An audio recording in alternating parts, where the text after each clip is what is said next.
عموماً لوگوں کا یہ خیال ہے کہ علم کوئی کسبی چیز ہے، انسان اپنی محنت اور مشقت سے علم کو کسب کر سکتا ہے۔ نہیں، جس علم کی میں بات کر رہا ہوں، بعض اصول، قواعد، ضوابط، حدود، تعریفات، تدقیقات، بحوث، شروط، یہ چیزیں ساری ہو سکتی ہیں کہ کسبی ہوں، آپ محنت کر کے ان کو حاصل کر لیں، یاد کر لیں، حفظ کر لیں، معلومات کو جمع کر لیں۔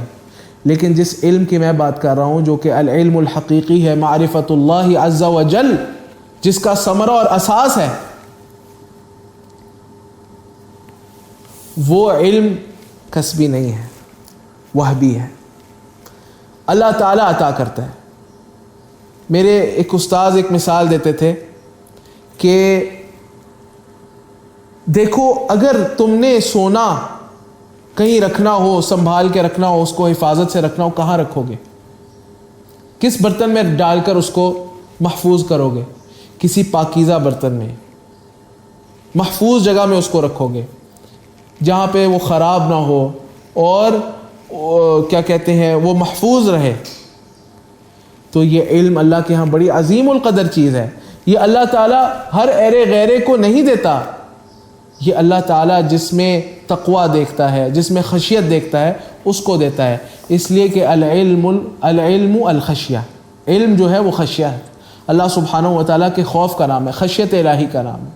اللہ تعالیٰ نے قرآن کریم میں فرمایا کہ انما یخشی اللہ من عبادہ العلماء، کہ اللہ سبحانہ و تعالیٰ کی خشیت اللہ کے بندوں میں سے علماء کو ہی حاصل ہے۔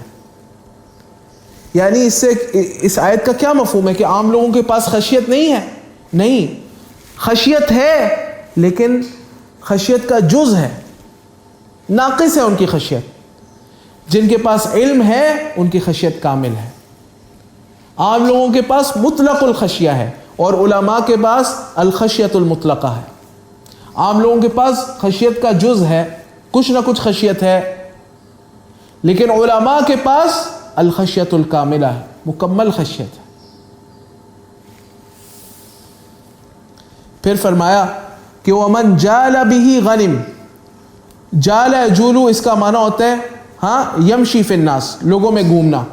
تو معنی کیا ہوگا؟ وَمَنْ جَالَ بِهِ ای من مشا بِهِ ای من مشا بِهِ بالعلم فی الناس، جو لوگوں کے مابین علم کے ساتھ گھومے۔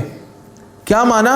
یعنی لوگوں کے ساتھ اس کا معاملہ، تعامل، رویہ، اخلاق، تعلیم، تدریس، ہر چیز وہ علم پر مبنی ہو، تو غنیمہ، وہ غنیمت پائے گا۔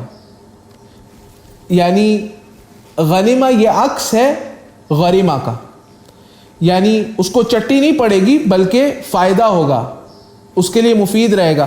یعنی لوگ بھی اس سے فائدہ اٹھائیں گے اور یہ بھی لوگوں سے فائدہ اٹھائے گا، لوگ اس کا شکریہ ادا کریں گے، لوگ اس کے چاہنے والے بن جائیں گے۔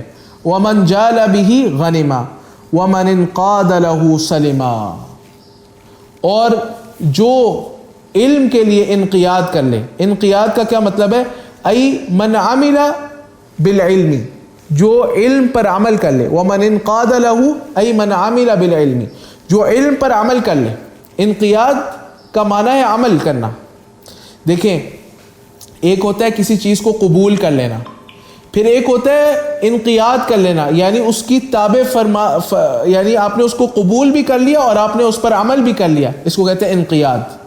وَمَنْ انْقَادَ لَهُ، جو علم کے تابع فرمان ہو گیا، یعنی علم پر عمل کرنے لگ گیا، سلمہ، وہ محفوظ رہ جائے گا۔ سلمہ بمعنی حفظہ، وہ محفوظ رہ جائے گا۔ اللہ سبحانہ و تعالیٰ اس کی دنیا اور آخرت کے شر سے حفاظت فرمائے گا۔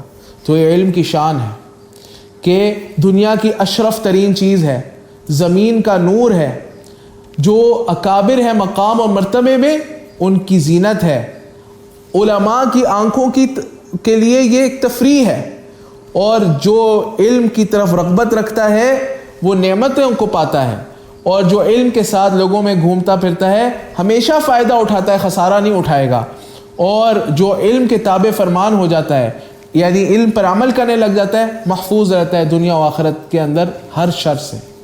سبحان اللہ۔ اس کے بعد شیخ حفظہ اللہ فرماتے ہیں لو کان سلعۃ تباع لبذلت فیہ الاموال العظام، اگر لو کان اگر ہوتا علم سلعۃ ایک سودا، ای بضاعہ، سلعہ ای بضاعہ یعنی سودا، تباع جو بیچا جاتا، ایک سودا جو مارکیٹ میں مل رہا ہوتا، اس کو بیچ رہا ہوتا کوئی، لبذلت فیہ تو علم کے لیے خرچ کر دیے جاتے، ہاں لبذلت ای لدفعت علم کے لیے لوگ دے دیتے، خرچ کر دیتے، الاموال العظام بڑے بڑے مال، لوگ بڑی بڑی رقمیں خرچ کرتے،